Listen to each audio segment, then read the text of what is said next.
Now I have another tin here. My brass tinderbox I wouldn't want to put right in a fire. In the book, now this one's also full of punkwood. I'll show you what punkwood looks like in a moment.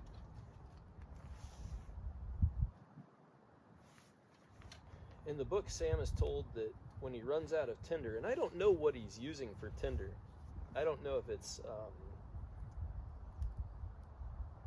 tinder fungus, like the chaga or birch polyphore fungus. It doesn't say, but it says once he runs out of tinder, he should burn some cloth. And so I've got, this is just an Altoids tin from the breath mints, and that's a tin that I'm willing to put right in the fire.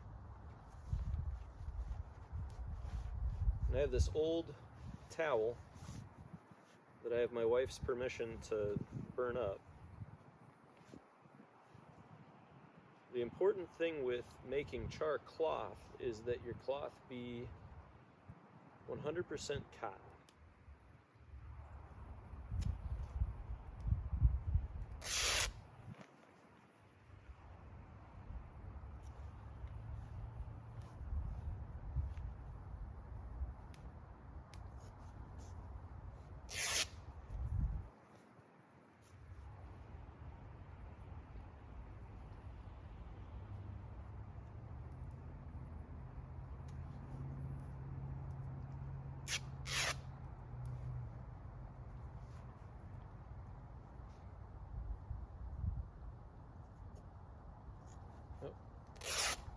And while I'm busy with this,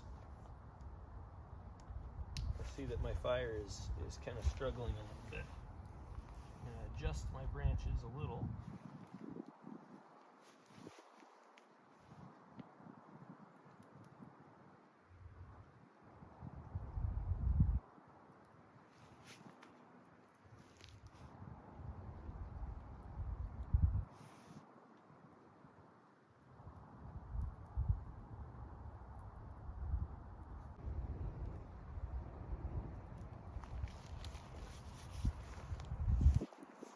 Wet twigs don't want to burn. So I have my strips of cloth that I've been cutting up. And I'm just going to stuff some of those right into this tin. And if you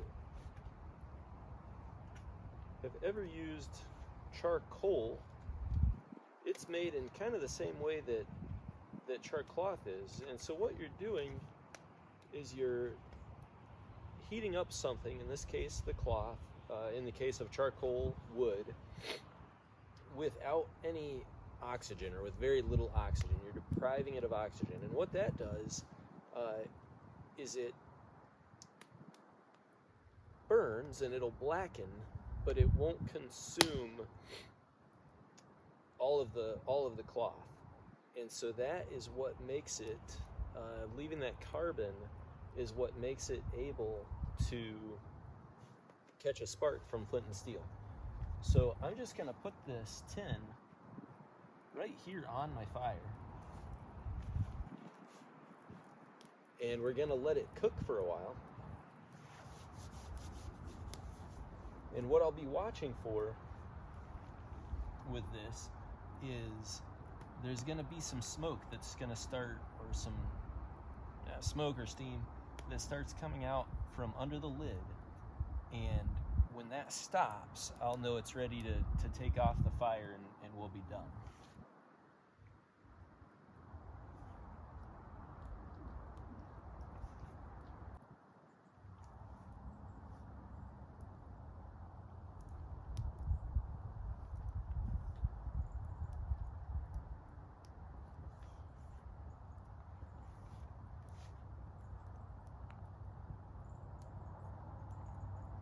And sometimes that smoke or steam that's coming out of the tin will catch fire.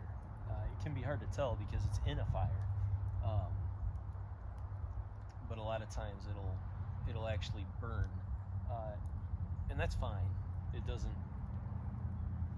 really matter either way. It's not a good or a bad sign if that burns.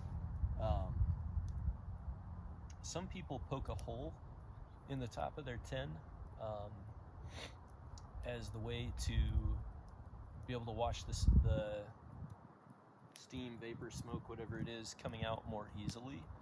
You can. You don't have to. The tins I use, these Altoids tins, are what I mostly use, and they let enough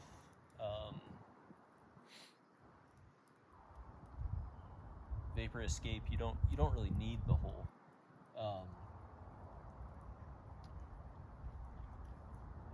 What I was told, where the idea of poking the hole came from, was people using cans with like a really tight seal, like empty paint cans, which I've never used anything like that, so I've never felt like I needed to poke the hole.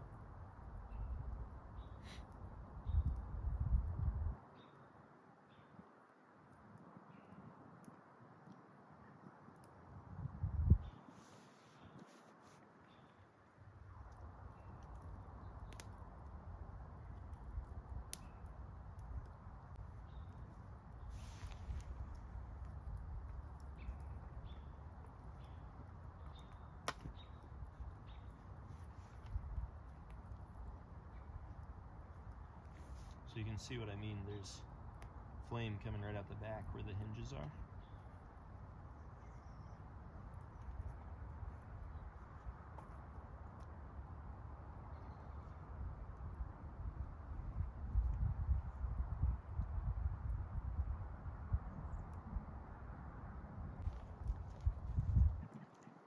While we're waiting for that,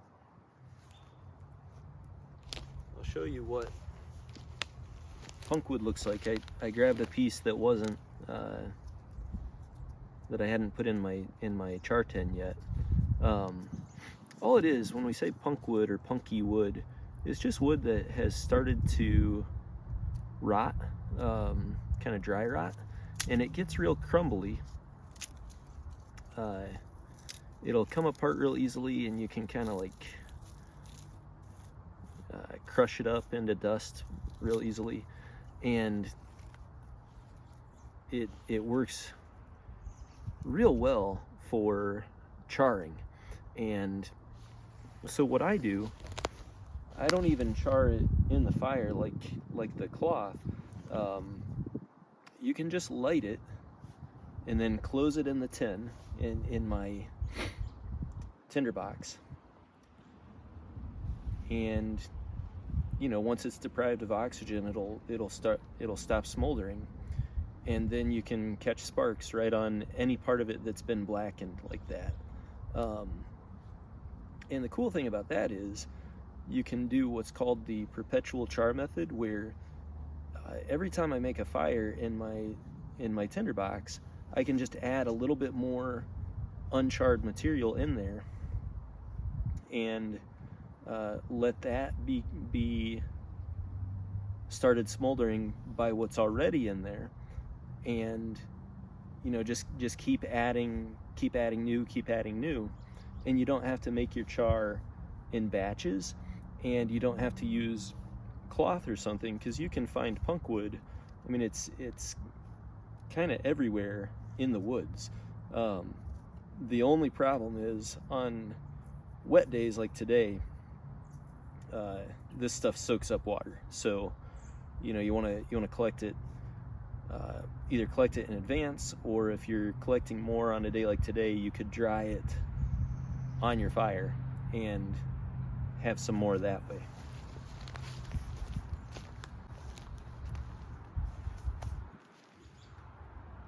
Okay, this isn't too hot anymore, so let's see what it looks like. So that more or less perfectly white cloth has turned into this black stuff. And now I'm going to show you another method than the one that the book describes of lighting a flint and steel fire. This is called the Joseph method, as in Joseph, the adoptive father of Jesus. So there's no real evidence that Joseph actually lit fires with flint and steel this way, but there's a pretty famous painting of the Holy Family where Joseph is using flint and steel. I think the painting is from like 16th century Italy, so that doesn't tell us anything about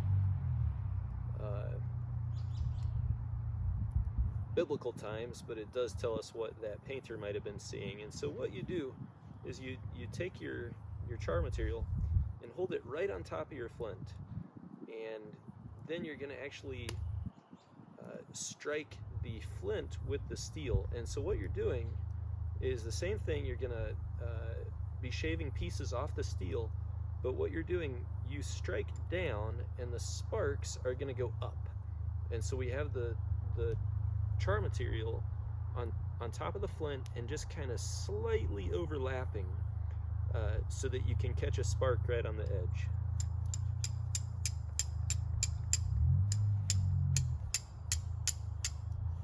There's one. Okay.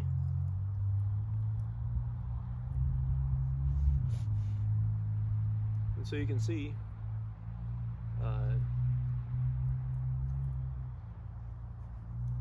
all we would need to do is add that to a tinder bundle and make fire.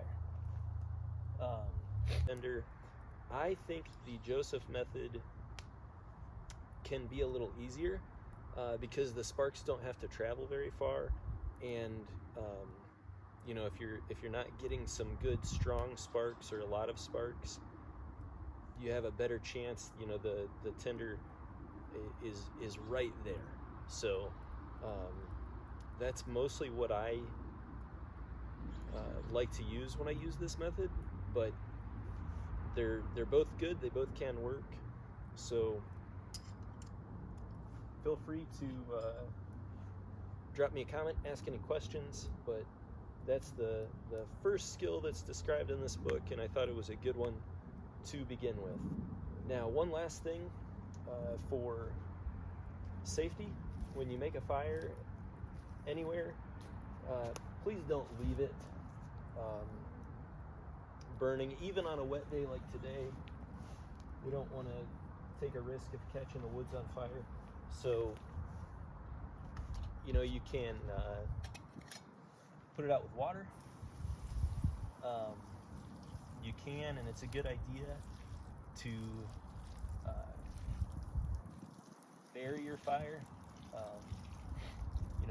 Use dirt to help, but you definitely, if you just dump water on it, make sure to stir it around and make sure that every piece of it is out. I've had the experience of dumping water on fire, and what happens is the bottom side of the logs, especially if you have some bigger pieces of wood, they can stay very hot, and the water doesn't completely extinguish those embers. And a few minutes later, it's kind of neat and interesting to see, but you can dump a big bucket of water on a fire, it totally goes out, or at least it looks like it does, and a few minutes later you have flames again. So just be real careful. Don't don't go catching the woods on fire, and make sure your fire is all the way out and that even it feels cool. If you put your hand close to it, it feels cool before you leave it. So have fun practicing this skill if you get out there and practice it. I welcome any questions, and we'll see you again for another installment of My Side of the Mountain.